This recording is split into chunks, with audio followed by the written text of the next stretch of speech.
Жарқын болашақ дебат клубымыздың басты мақсаты заман талабының сұранысына саласы жетік, адами құндылықты жанына серік еткен, айналасына сын көзбен қарап қоғамдық өмірге белсене араласатын жастардың жаңа буынын қалыптастыру. Жарқын болашақ дебат клубымыздың басты міндеті білім алушылардың шығармашылық қабілеттерін айқындалуына мүмкіндік беру.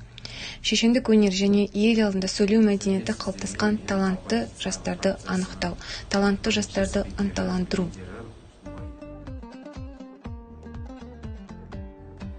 Мен үкімет фракциясының екінші спикері Хусейн Алла боламын. Біздің ұсынылып отырған аргументтеріміз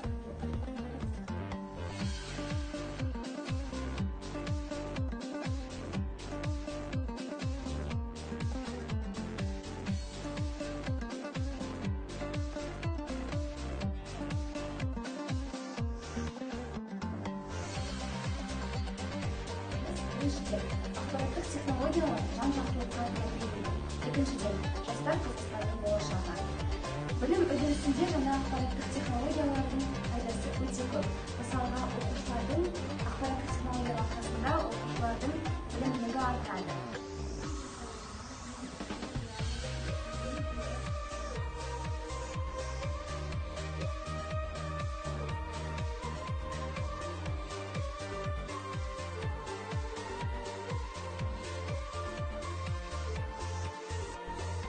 Біздің ұранымыз әдемі сөйлеу, өз позициямызды ұстау, адал жеңіс.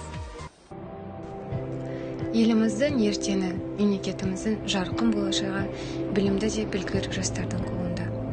Қай заманда болмасын, қоғамның қозғаушы күші бұл жастар.